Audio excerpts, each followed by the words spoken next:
નમસ્કાર, સંદેશ ન્યૂઝના digital platform સાથે હું છું માલવી.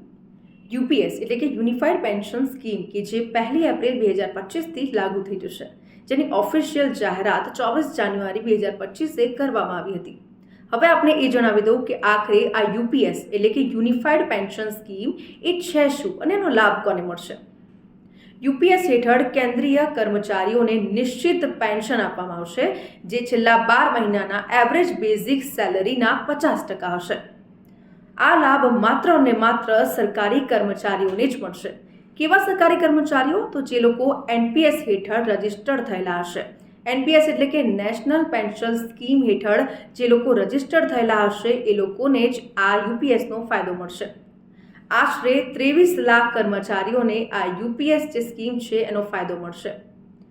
હવે આમાં જે રીતે શરત મૂકવામાં આવી છે કે ઓછામાં ઓછા એ કર્મચારીએ 25 વર્ષ સુધી સેવા આપવી પડશે, તો એ લોકોને આ જે ફાયદો છે એ મળી શકે છે. અને એ દરમિયાન જો કોઈ કર્મચારીનું મૃત્યુ થાય છે તો એ જે કર્મચારી હતા એના પેન્શનના 60% એમના ફેમિલીને મળશે, એટલે કે 60% એમના ફેમિલીને એ પેન્શન મળશે.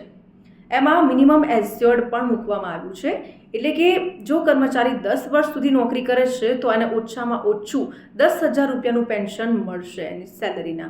તો આવી રીતે એ લોકોને ફાયદો થશે. આ સાથે જો વાત કરીએ તો સરકાર આમાં શું ભાગ ભજવશે, તો એનપીએસ એટલે કે નવી પેન્શન યોજના હેઠળ સરકાર 14% યોગદાન આપતી હતી અને એમ્પ્લોય 10% યોગદાન આપે છે.